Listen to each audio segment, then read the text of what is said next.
Hang on. Gone from within like the space of a couple of hours, people being able to get sunstroke It was unbearably hot.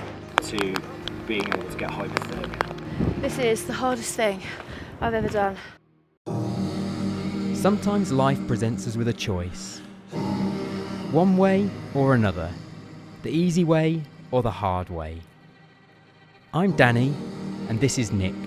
We're both familiar with the hard way. We've climbed, pogoed, biked and run our way across countries before. The thing you notice again and again is that adventures are better shared. You can make them longer, you can make them harder, you can make them higher, but it doesn't really matter until you make it for other people. So this time, we brought 14 other runners along to share the magic of our next adventure, to run across Tajikistan. This is our world. It's all our world. The country ends with a stan at the end, so the people you tell that you're going to come to Tajikistan have this preconception of what they think it's going to be like. I think people's only impression when they hear Tajikistan is probably somewhere between Borat and the Taliban. Like that's the closest references I think anyone's basing that off, and you couldn't be further from the truth. So here we are. We'd found 14 runners as crazy as us and brought them to Tajikistan. Many of them hadn't even run a marathon. We started at the border of Afghanistan with 7 marathons in 7 days ahead of us through the heart of Tajikistan, finishing in the thin mountain air of Karagol Lake at 4,500 metres above sea level.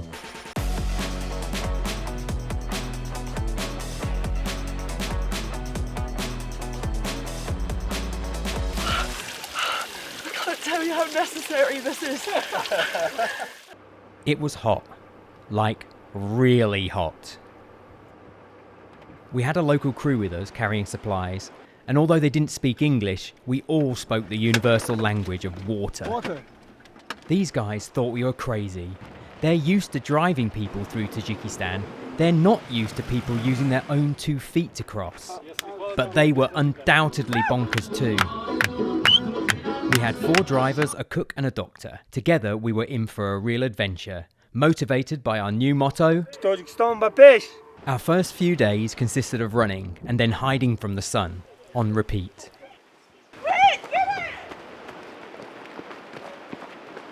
That little critter up there, we can't see him now, stole my hat.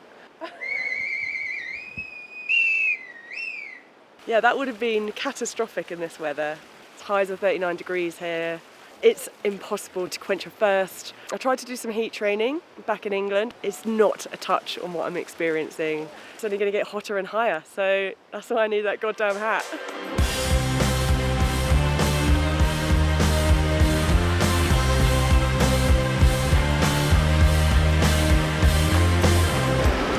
This shade's so good!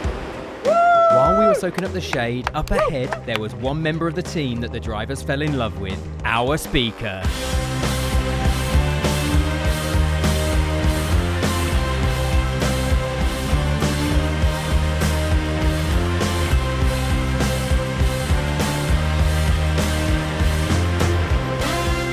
It quickly became clear that they weren't just here for us, they were here for a party.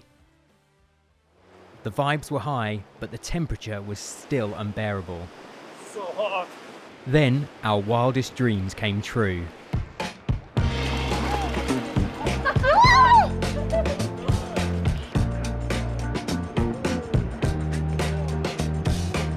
Oh, isn't this just heaven? It's heaven. So they've gone from 30 degrees, feeling inhumane, to absolute heaven. We were speaking about having a dip at some point, and we were walking past these turgid ponds thinking, oh, is that, no, it's too brown, too disgusting. And then this is just crystal clear, right?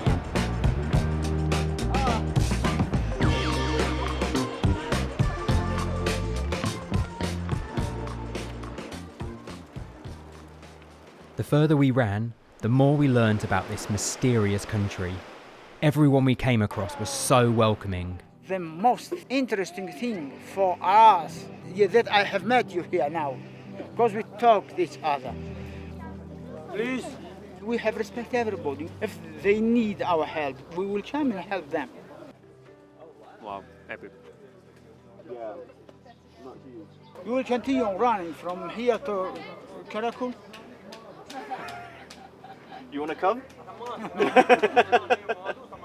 Being able to have a proper conversation after fumbling through broken Russian and Pamir shed more light on this magical place. But fumbling through sentences with our crew was a lot of fun. No. Hushru? Hushru. Yeah, Hushru. Well, fun until no one was entirely sure what lay ahead. We have a little conundrum for the next stop. You can't find it on Google Maps, it doesn't exist. We don't know about the altitude, we don't know about the location.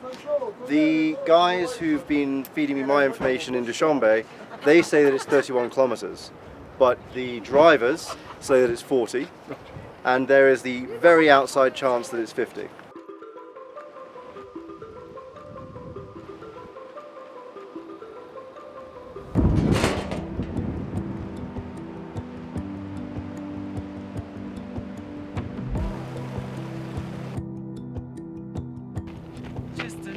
Perfect day in paradise. So we set off at midday, played a very good game of how far do you think it's going to be until the camp stop. We'd run 8 kilometres at this point. Eddie guessed 2 kilometres or less. I guessed 2 kilometres or more. So you can imagine how, for the next 10 kilometres, we were quite surprised that we were still going. One of our runners, Thomas, had learnt Russian in school. He soon became our interpreter with the drivers. I'm very happy that I get to actually have this, like, say, closer, deeper connection, like with Hassan, with Khan, with other drivers. Like, we actually can speak a little bit. I can learn about his daughters, about like his life a little bit. Then I can share some of these things with the group as well. They told him that up ahead we'd face our first climb, and we'd have to part ways as the route wasn't suitable for cars.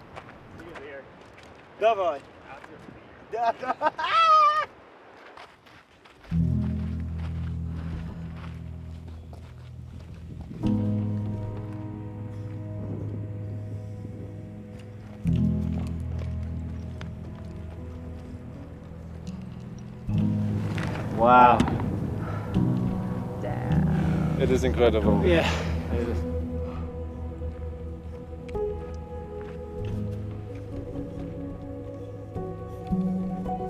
300 metres up over this course of what, like 500 metres? Steep climb. That is a real steep climb. This is our reward. We finished the first ultra marathon of the trip by moonlight. That's what a day. Loved every second of The it. word was biblical. It was at the top biblical. of the mountain pass. Yeah, it was totally biblical. Yeah, Unbelievable. breathtaking. Yo. Thomas. Thomas. Yes. Thomas. Yes. Thomas! Ah, shit. We just come down off a big high pass in the dark, and the guys, Thomas and Andy, were with the guys, but they went off in a different direction, and they're not back yet. So we were the rear guard, we're here, and they're not. Thomas!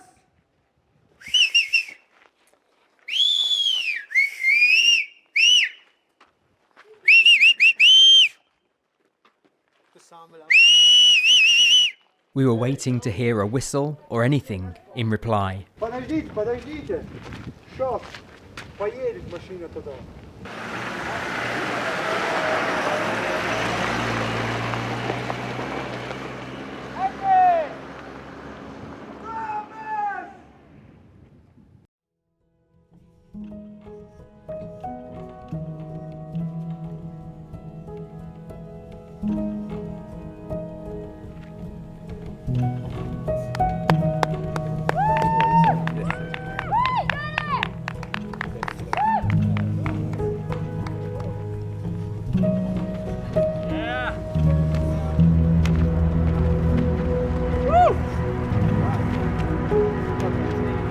done, well done. Best day of your life, Thomas? It was incredible.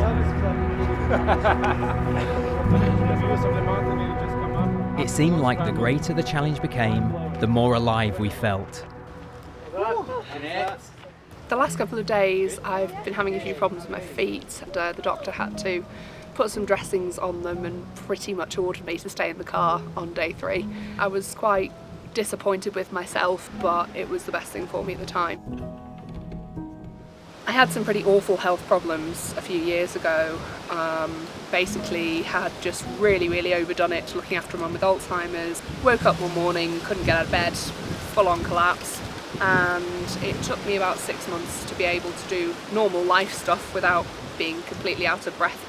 And then there's just always been this thing in the back of my head ever since where I'm like, can I do this, or is my body just going to go splat on me again? After another hot morning, the drivers gave us a pre-run warm-up, Tajikistan style.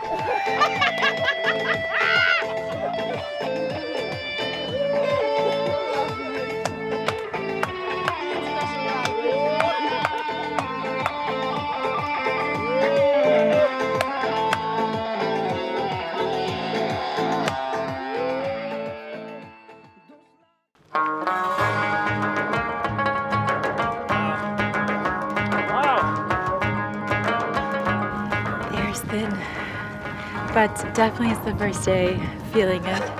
It's harder to breathe, but it's exciting at the same time. We're climbing the mountains instead of just looking at them from below. 2966. 2968.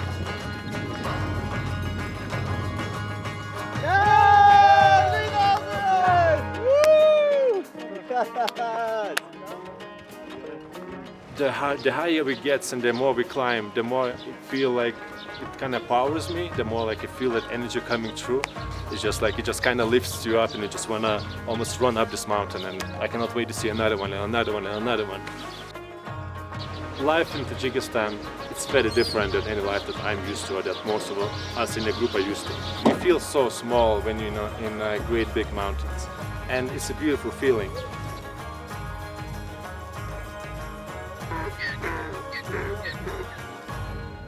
Is house. Yeah. House. This row. Yeah. This pass. Yeah. 7. Oh, okay, 7 up. Yeah. Hard. The temperature was dropping, and the rumours of the road ahead were daunting. It felt like the honeymoon period was coming to an end. Саме тяжело у вас для завтра. Это все ерунда. Отсюда до Рушан. Легко было. Да, конечно. Там для машины тоже тяжело будет, для вас тоже тяжело. We were all feeling apprehensive about the climb and altitude ahead of us, and to make matters worse, the camp was hit with sickness.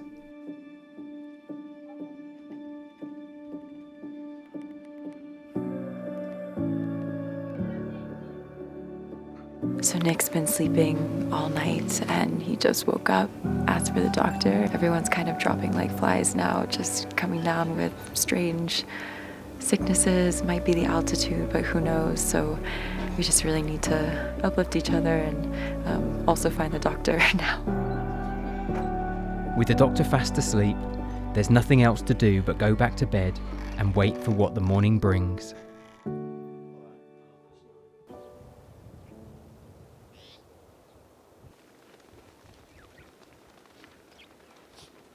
Was so sure when we said goodnight to Nick last night that this morning we would be sending him back to Dushanbe, maybe to visit the hospital, because he was delirious. He didn't even know what time of day it was. You've got Jane, Eddie, Jenny being sick. So obviously something's kind of running through camp. You could just feel it in the room. There were question marks on whether this was going to be possible. Day 5, baby!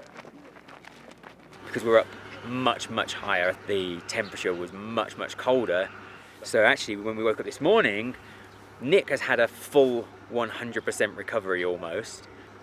It's going to be a tough day, but I think this one, if we get through today, we've got 2 easier days to come.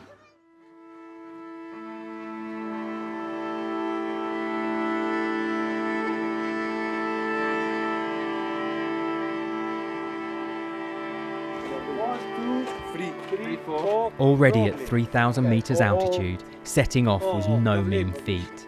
And only a few kilometres into Marathon 5, the doctor was worried. Slow. Okay, that's okay. Okay, yeah. I'll start. So how worried is he? They're just saying, be careful, really. So we're just being We're going careful. slow. I'm not getting in the car. Okay, but just, you know, like, your health is worth more than the road. Jane is no stranger to a challenge, be it running or dealing with doctors. I'd been diagnosed with stage 3 breast cancer. Personally and medically, everything had been taken out of me, everything. And I felt as though I had no value. I suppose physically I am fitter, and the doctors can't believe. So, the cancer was very, very serious, and they can't believe how strong I am. If you talk to people, they're going, I can't believe you're going to do whatever it is, 7 marathons in 7 days. I can't believe you're going to this part of the world. I can't believe, everything's negative. No, anyone could do anything if you put your mind to it. That's about right. I'll take that. What you got? 120 over 80. That's perfect. Perfect blood pressure, actually. All right then. Bugger off, enjoy. Smashing it! Do, smashing it! Tajikistan, Mbappé! Smashing it! We stopped for a final rest break at the bottom of a near vertical climb. From here, we were on our own. We'd see the drivers again at 3,900 metres. Every time we talk about today, the drivers are like, very hard, much up. The problem is that we go along for quite a long time without gaining much height, and then all of a sudden we just go straight up. And I think the thing that people might not be counting on is just how much difference there is between 3,000 and 3,900. I mean, there aren't that many mountains in Europe that are as big as that, and they're just going to be up there the entire time. This is very tough. Very tough. While most of us struggle to get enough air, others seem to have excess. With somebody who loves me. But I think it's fair to say the switchbacks felt never-ending for us all. I genuinely think this is the hardest thing I've ever done, ever. This is pure mind over matter.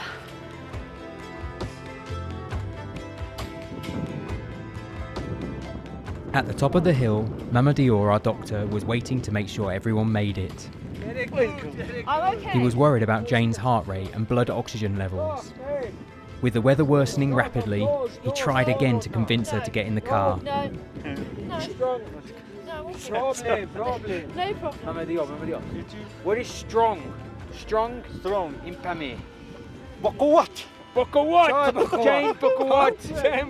Jane Bakawat. As we gained altitude, the temperature quickly dropped, and then the rain came.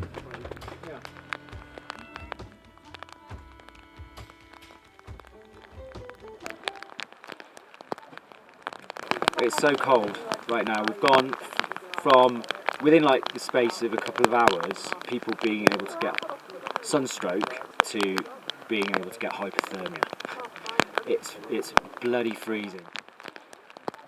The only way to warm up was to get moving, so we set off, while our drivers warmed up the best way they know how, with the farmer who'd let us stay on his land for the night.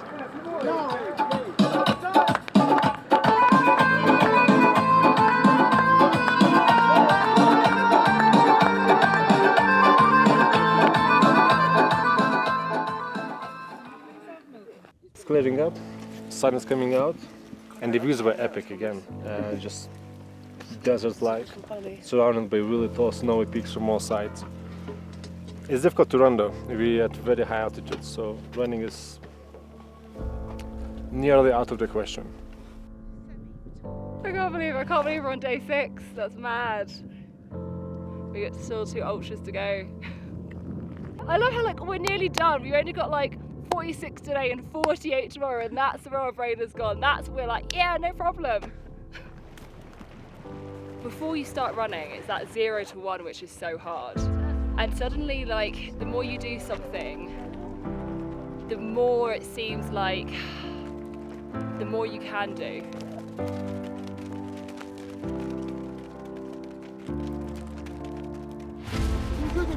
At 4,000 metres, the conditions are fast changing and fierce. And midway through our 6th consecutive marathon, it was feeling tough. That close. Were you that close for? I'm that close to spending the last 4 stages in the car, but I can't do it because then I failed. I'm not getting in that car. My own journey's finished. I've proved everything I needed to myself, and I get to the end, I'm not in that car. And I'm there, I've done, I've proved everything. You made me cry. Bye.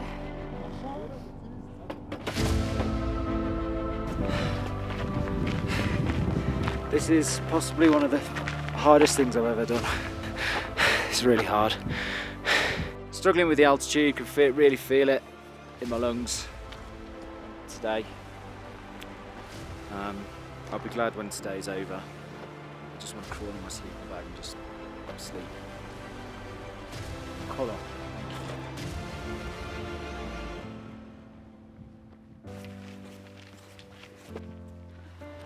Bit of revelation.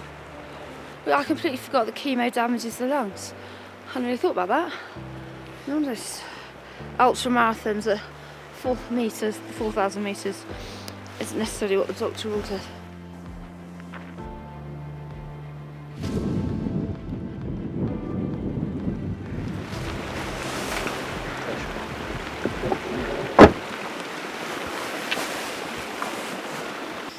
They're really worried, aren't they?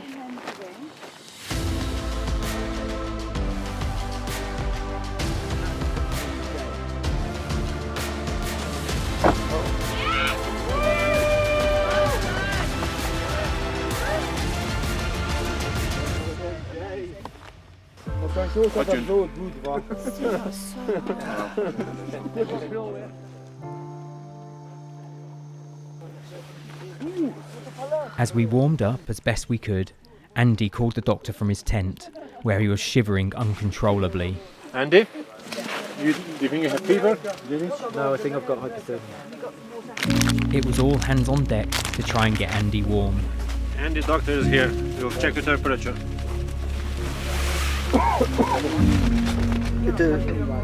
The diagnosis wasn't hypothermia, instead exhaustion.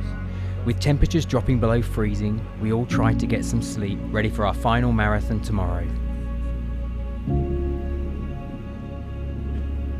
Yesterday, it was the hardest thing I've done. The hardest physical activity I've ever done. Didn't think I was going to make it. And it was only 10 miles. I've got sickness and diarrhoea. I was up all night. So I'm not running today. The doc's given me some drugs. Andy's run across Tajikistan had come to an end, and the doctor was concerned about others too. Andy, Jenny and Jane, the three of them should not Andy run. and Jenny are not running, I think, as far as I know. But Jane wants to. But I am honour bound to tell you that the doctor says you shouldn't continue.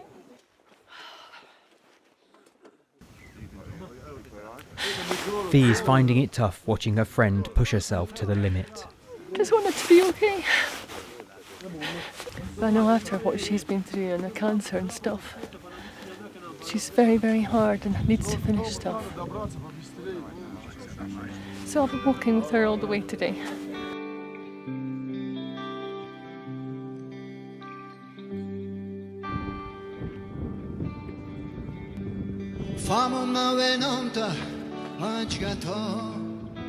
What was a surprising start for me was how emotional it was to see the first snow-capped mountain. A few months ago my dad died, and the last most profound and meaningful conversation we had was about how much we both loved the mountains and how they had the power to bring down your ego and remind you of your insignificance in a really important way. I heard a phrase from someone And that's the Stoicism philosophy phrase of memento mori. Remember you must die. And I think there's something really beautiful about that, especially when you do expeditions, because even if they're horrific and painful at times, it is living. It is deep, deep living.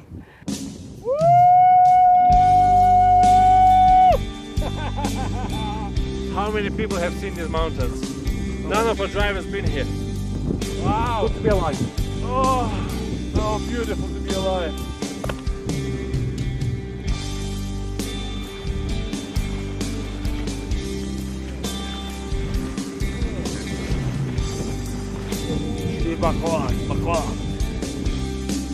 I think people have come here to experience a challenge, but what they're going to take away is just the beauty of the people. It doesn't matter what you're doing, somebody will be smiling at you or cheering you on to get going. And to see men dance, I think this is a country where men dance, which is wonderful.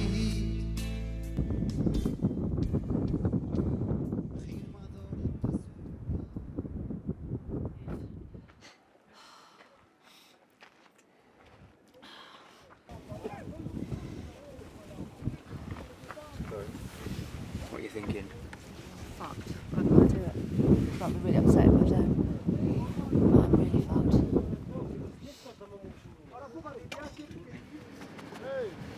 You got it?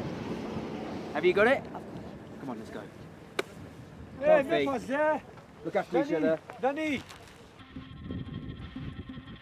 This long straight road is the Pamir Highway that leads to Carrigal Lake and our finish line. 7 days ago we began this adventure as strangers, and now we're finishing as family.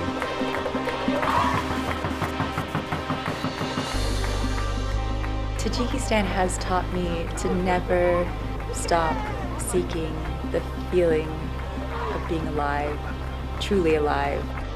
It's a humbling place. You are just a speck in a giant landscape. It reminds you what a beautiful world we live in. It's just been so stunning. Tajikistan has taught me that you can live life much, much simpler, be much kinder to people. Even when, things get really tough, I can still get through it, and I'm capable of a lot more than I think I am. Jane is a fighter. She's faced challenges before and treated this like no other. She made a deal with herself that she'd take every step. She came close to stopping, but at 57 years of age, carried on and crossed Tajikistan entirely on foot.